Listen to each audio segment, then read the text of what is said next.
भाग 3। निश्चित रूप से मानसिक, भावनात्मक और भौतिक सुख सुविधा के संदर्भ में इससे बड़ी उपलब्धि और क्या हो सकती है। अधिकांश वैज्ञानिक, कलाकार, कवि व साहित्यकार, गायक, लेखक एवं आविष्कारकों ने चेतन और अवचेतन मन के बारे में बहुत ही गहन समझदारी पाई जाती है। एक समय था जब प्रसिद्ध गायक कैरूसो को मंच पर जाने से डर लगता था। पहली बार जब वो मंच पे गए तो उनका गला डर से अवरुद्ध हो गया, उनका चेहरा पसीने से तरबतर हो गया और उसी स्थिति में उन्हें मंच से उतर जाना पड़ा। वो शर्म और घबराहट में मंच के पीछे चले गए। वो सोचने लगे, लोग हंस रहे होंगे, मैं गाने गया था पर गा नहीं सका। तब उसने स्टेज के पीछे खड़े लोगों के बीच चिल्लाकर कहा, डर मेरे मैं का गला घोटना चाहता है। फिर दोबारा उसने चिल्लाकर कहा, भागो, ये डर आपको भगाना होगा, भगाना होगा, भागो यहां से। यहां मैं का अर्थ अवचेतन मन की अपार शक्ति और विवेक से है, जिसने चिल्लाकर कहा था, भागो यहां से, मुझे अब गाना शुरू करना है। उनके अवचेतन मन से शक्ति का निर्गम हुआ। जब उन्हें दोबारा स्टेज पर बुलाया गया तो वह विश्वास के साथ स्टेज पर गए और बड़े शानदार तरीके से ओजपूर्ण एवं मधुर आवाज में गाना गाकर वहां मौजूद लोगों का दिल जीत लिया। अब आप समझ गए होंगे, कैरूसो ने मन के दो रास्तों को समझ लिया होगा। चेतन या अवचेतन मन में आपके विचारों की प्रवृत्ति के अनुकूल प्रतिक्रिया होती है। जब आपका चेतन मन डर, चिंता और हड़बड़ाहट में होता है तो अवचेतन मन में बैठी नकारात्मक भावनाएं निर्गत होने लगती हैं और आपका चेतन मन घबराहट, आतंक, भय और निराशा से भर जाता है। जब कभी आपके साथ ऐसा हो तो कैरूसो की तरह नकारात्मक विचारों के समक्ष पूरे साहस और विश्वास के साथ अपने मन में कहो, शांत रहो, धीरज रखो, मैं नियंत्रण में हूं, आपको मेरा आदेश मानना होगा, मेरा आप पर अधिकार है, आप यहां नहीं आ सकते, यहां आपकी जरूरत नहीं है।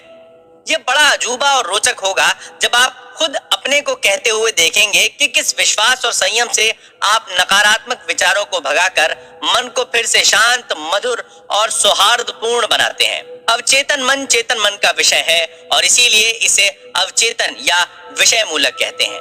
प्रमुख भेद और संचालन की प्रक्रिया। नीचे दिए गए उदाहरण से आप इसके प्रमुख भेदों को समझ जाएंगे। चेतन मन जहाज के कप्तान या उसके नेविगेटर की तरह होता है। वो जहाज को चलाता है और नीचे इंजन रूम में बैठे कार्मिकों को आदेश देता है, जो सभी बॉयलरों, मशीनों, यंत्रों को उसके आदेशों के अनुकूल चलाते हैं। मशीन रूम में काम कर रहे कार्मिकों को यह पता नहीं होता कि वे कहां तथा किस ओर जा रहे हैं, वे केवल आदेशों का पालन करते हैं। कप्तान अपने कंपास और अन्य यंत्र के आधार पर यदि गलत या अधूरा आदेश देता है तो वे पहाड़ से टकरा सकते हैं, क्योंकि उनका काम आदेश पर काम करना है। कार्मिक जन कप्तान से सवाल नहीं कर सकते, वे केवल आदेश का पालन करते हैं। कप्तान जहाज का बादशाह है, उसके आदेशों का पालन होता है। ठीक इसी तरह आपका चेतन मन कप्तान है, आपके जहाज का नेविगेटर है, जिसका रूप आपका शरीर है, आपके आसपास का वातावरण है और आपके अपने मामले हैं। आपका अवचेतन मन आपका आदेश लेता है, जिन पर आपका चेतन मन विश्वास करता है और सही मानकर स्वीकार कर लेता है। जब आप ये बार बार कहते हैं, मैं ये नहीं कर सकता, मेरे बस में नहीं है, तब आपका अवचेतन मन आपके शब्दों को स्वीकार कर लेता है और ऐसी स्थिति पैदा कर देगा कि आप अपनी चाहत की वस्तु या आप जो चाहते हैं वो काम नहीं कर पाएंगे। जब आप ये कहते रहोगे, मैं ये कार नहीं खरीद सकता, यूरोप की यात्रा नहीं कर सकता, ये घर नहीं खरीद सकता, ये सूट, ये पतलून नहीं खरीद सकता, तब तक ये जान लो कि आपका अवचेतन मन आपके नकारात्मक आदेशों का पालन करता रहेगा और जीवन भर आप अभावों में जीते रहेंगे।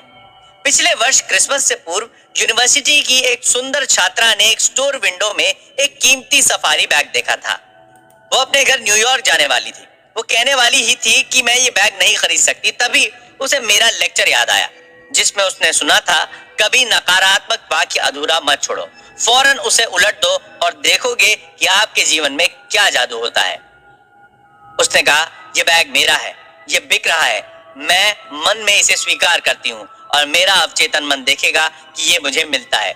उसी शाम क्रिसमस से पूर्व की संध्या में उसके मंगेतर ने ठीक वैसा ही बैग उपहार में दे दिया जिसे उसने सुबह 10 बजे अपनी मन की आंखों से देखा था। उसने अपने मन को आशापूर्ण भावनाओं से भर दिया और उसे भीतर के मन को सौंप दिया। जो काम को पूरा करने में सिद्धहस्त है। उस युवती ने, जो साउथ कैलिफोर्निया यूनिवर्सिटी की छात्रा है, मुझे बताया, मेरे पास उस बैग को खरीदने के लिए पैसे नहीं थे, लेकिन अब मुझे पता चल गया कि पैसा और वो सब कहाँ है जिसकी मुझे जरूरत है, और वो अनंत भंडार में है जो मेरे पास है। दूसरा उदाहरण ये है, जब आप कहते हैं कि मुझे मशरूम पसंद नहीं है, और वो अवसर आता है जब आपको सलाद या सॉसेज में परोसा जाता है और आपका पेट गड़बड़ हो जाएगा क्योंकि आपका अवचेतन मन आपसे कहता है गुरु को मशरूम पसंद नहीं है। ये आपके चेतन मन और अवचेतन मन में काम करने के तरीकों में अंतर का एक दिलचस्प उदाहरण है।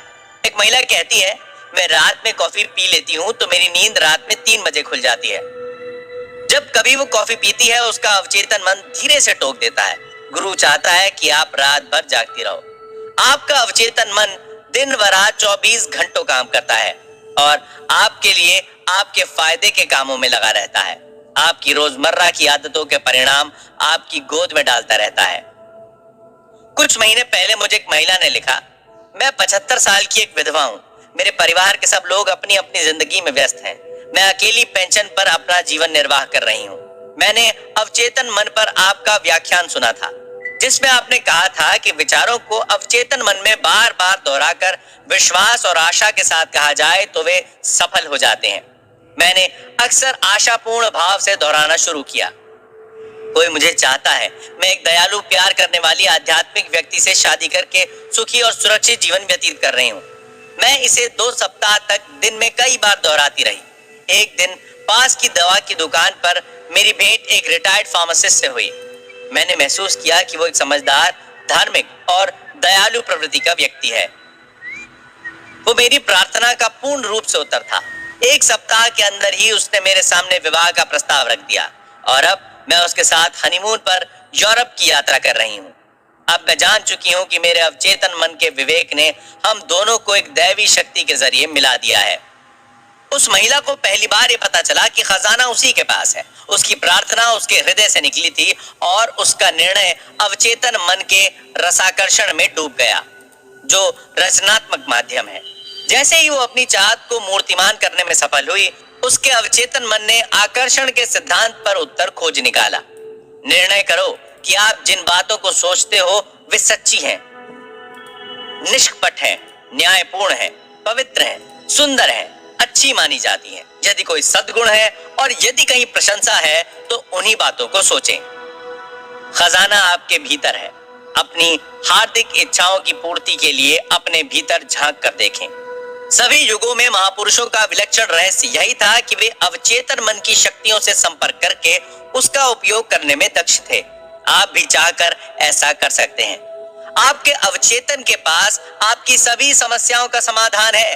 यदि आप अपने अवचेतन मन से सोने से पहले कहते हैं मुझे 6 बजे उठना है, वो आपको समय पर उठा देगा। आपका अवचेतन मन आपके शरीर का निर्माता है। रोज रात को स्वस्थ और प्रसन्न विचारों के साथ सोने जाएं। आपका अवचेतन मन आपके वफादार नौकर की तरह आपके आदेश का पालन करेगा। प्रत्येक विचार एक कारण है और प्रत्येक दिशा उसका परिणाम है।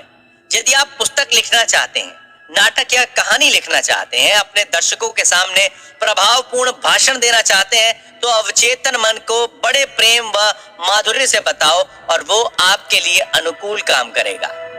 आप जहाज चलाने वाले कप्तान जैसे हो, उसे आपको सही आदेश देने चाहिए और इसी प्रकार आपको भी अपने अवचेतन मन को, जो आपके सभी अनुभवों को नियंत्रित करके चला है, सही आदेश देने चाहिए।